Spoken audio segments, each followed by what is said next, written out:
Okay guys, so today, since I've been asked a few times about making a cleaning video or whatever about RC engines, so I thought I would do that for you guys today. And this is a new one for me because I've never taken apart a Dynamite 19 before, so there's a first time for everything. Right, so Dynamite 19, great engine, really good engines. Cheap, $109. Nice to replace your Traxxas 2.5 and 3.3s with. So again, the engine is brand new, and it does have a bunch of after-run oil in it, so we will clean that out and put fresh in there, just because we can. Right, so get yourselves a paper towel, Allen keys, brake clean if you have it, your favorite after-run oil, whatever. Not WD-40, because it does not belong in engines unless it's to clear a flood. And by flood, I mean water, not fuel. Okay, so let's see what we got here. I'm just using Clean Flow air intake cleaner. Stuff seems to work pretty good. It's cheap. I get it at work.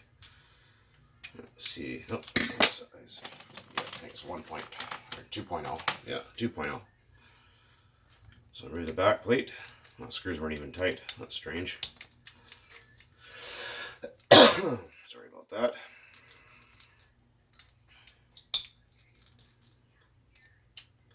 I should actually have a speed drill. I'm going to buy one soon here because this is kind of annoying. If you guys hear a lot of banging, that's the idiot that lives over top of me. He's really stupid. Yeah, anyways, just ignore that guy. He's a freaking goofball. Wish I could put some music to the videos, but unfortunately you can't do that anymore because YouTube says, oh, we don't like that. It's copyright. Wah, wah, wah. Alright, so we're going to remove the back plate. You guys are actually in frame. Yeah, you guys are. Okay. So you're going to just give it kind of a tug, twist and a tug, and it should come off. There should be an O-ring there with the starter shaft. And you can see the inside of the back of the engine here. So next we're going to pull the cylinder head off. I have another one of these engines that I have, or well, it was in my T-Max before I put the SH18 in there, and SH and Dynamite, same company. And it took a lot longer to break in than it said in the manual, which is fine. Excuse me again. Yeah, it took a lot longer to break in than the manual said. And other than that, once it did finally break in all the way, wow, I can tell you what a powerhouse. Wheelies for days, very reliable, easy tuning. Seems to be better on fuel than the 3.3 definitely was. Actually, I used to have a 3.3. You guys never saw that in any videos. It's currently sitting on top of my apartment building roof. I got sick and tired of the carburetors not working and falling apart on it. So, it went for a ride. I just hooked it up there and I bought this. Or, well, the other one to this. That was in my truck. This one is brand new. There we go. Slide carburetor. And if you guys end up getting one of these engines and it doesn't have a carburetor and you go, oh my god, where am I going to get a carburetor? The SH18 carburetors are exactly the same. So you could put a rotary or a slide on here if you want. Okay, so we're going to pull out the head button. Hopefully you guys can see that. There it is. Make sure your copper gaskets or head shims are there. And we can see inside. See how we're doing here. Yeah, you guys can see in there. You can see the ports and stuff. I know the lighting's terrible in my kitchen. It always has been. Let's see if we can pop that sleeve out of there. Forgot to grab the zip tie. Hold on while I pause and grab one. 1 second. Okay, we're back. Obviously. So basically, what I did was I just put this piece of antenna in the exhaust port, and then just turned the engine and it lifted the sleeve. For you don't put anything metal in there ever, you will damage your piston and sleeve. You will completely screw it up, so don't do that. Right. Time to remove the sleeve. You can note direction. There's a notch and a pin, so you got to line those up. Obviously, the biggest port at the back goes towards the back. So there's our sleeve. Pretty nice port work. A lot more porting than a 3.3 has. Look at that. This engine has a different bore and stroke combination than a 3.3, and it really comes on the power when it's tuned up right. And if you run these with like 30%, they're pretty beastly. Hang on a sec, I gotta grab my tiny little pliers to grab the connecting rod there because it's really slippery and I can't get my fingers in there. Well, it turns out I didn't need them. Actually, I just needed to reach underneath with my fingernail and I got it. So, piston should drop out. There it is. There's the... Oh, we're going to take a screw out the end.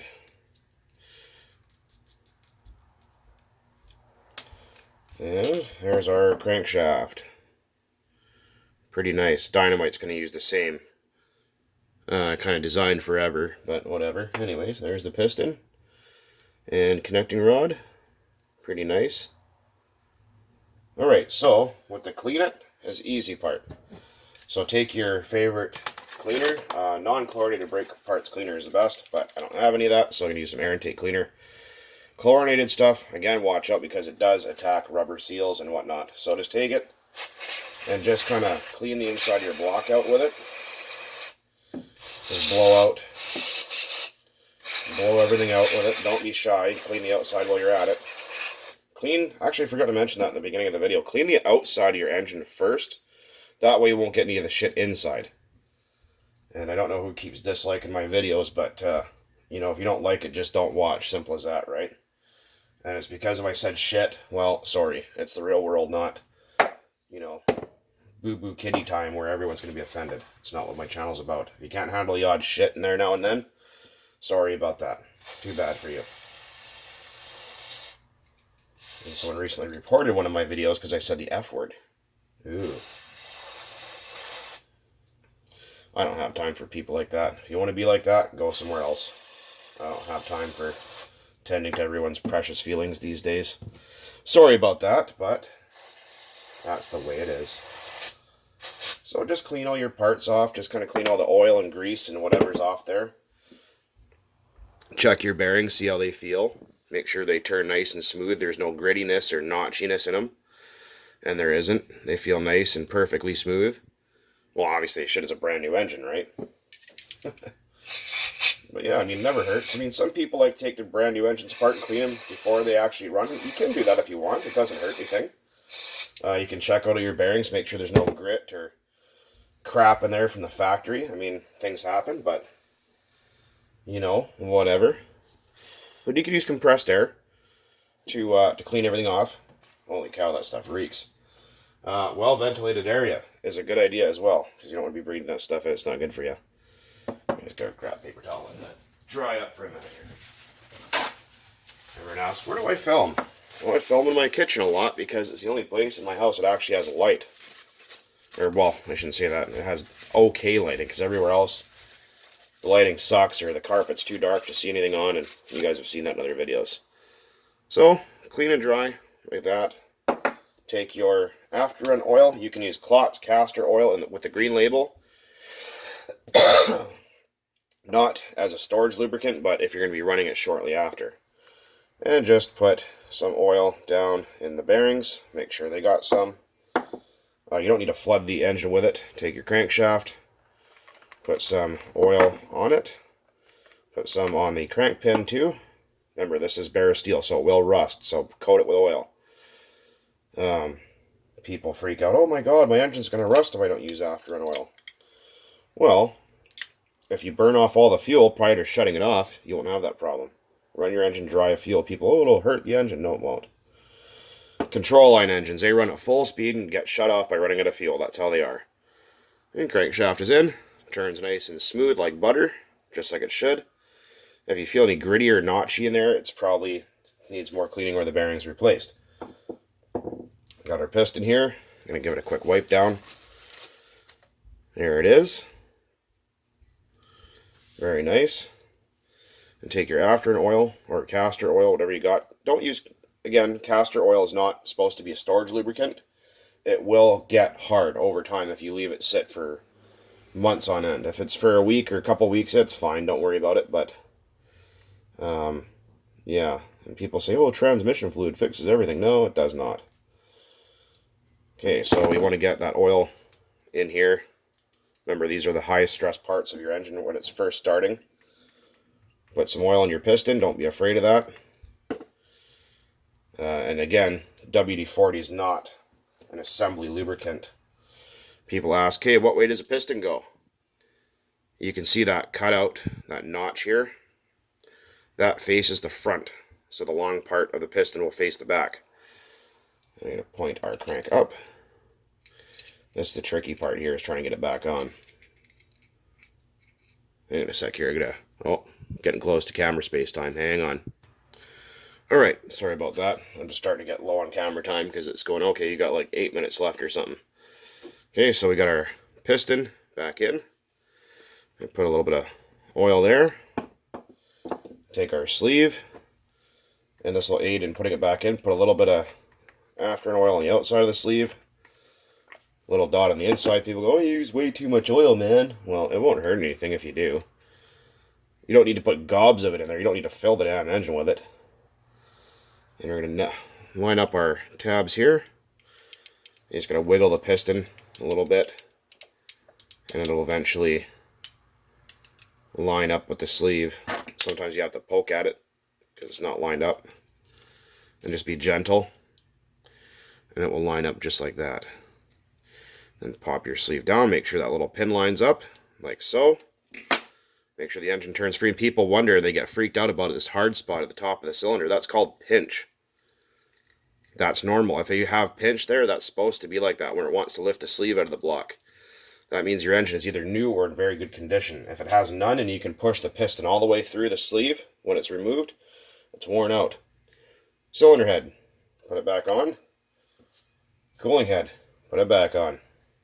Same thing, just the reverse of what you saw earlier. And don't go crazy torquing these screws to like 1,000 foot-pounds, because you don't need to do that. But run them down until they stop. Back them off a little bit.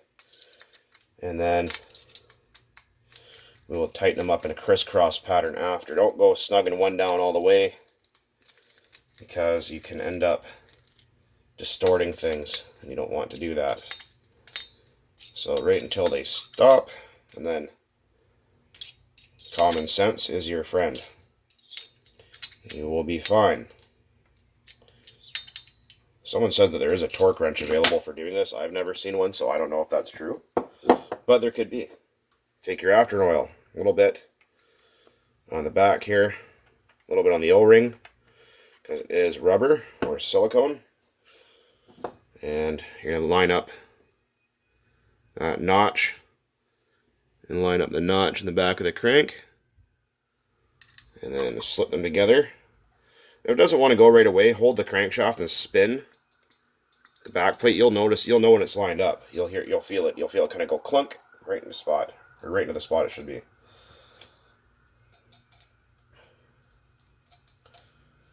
And we put on our screws. Make sure you don't lose any of your screws. And can I run with 3 cylinder head screws or 3 back plate screws? No, you cannot. You will have an air leak or compression loss. So again, the same thing like the cylinder head. Take your time, crisscross tighten everything. Don't just go crazy on one screw and then the other and whatnot. We're almost done. And the thing is, again, if you do use too much afterburn oil when you're letting your engine sit or putting it back together, it can be a pain in the ass to start it. So just be careful.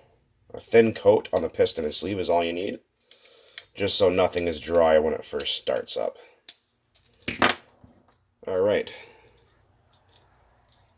That little screw goes in the back. Wipe off any excess oil. Then we're going to put on our carburetor. Just put a little thin coating after, run oil on it. Pop it back in. Oh, wait, hold on a second, I gotta adjust the pinch bolt here. There we go. Let's try that again. Pop it back in. Or try to. There we go. And then when you're going to tighten these up, push down on your carburetor before you tighten up the pinch bolt here, and that will ensure that that O-ring is seating all the way down. So I'm not going to tighten mine up right now because I'm not going to be running this engine anytime soon. It's just a spare. But if you're going to wonder how to do it, that's how you do it. And if you do get afterburn oil or oil all over the outside of your engine, wash it off. Plug your carburetor, plug your exhaust, and just take your your cleaner and just give it a little shot down like that, because if you have oil all over your engine, the dirt will stick back to it again. So, but that's just a basic little, to put some in your carburetor slide, keep it from getting gummed up too, so that's no problem. But that's just a little basic how to take apart a nitro engine and clean it, and put it back together. So hopefully that helps some of you guys out that aren't sure. I have other videos about this, so you guys can feel free to go cruising through my YouTube channel of however many videos I have and look at those. Anyways, guys, as always, thanks for watching. And go out there and burn some nitro and have fun. Talk to you later.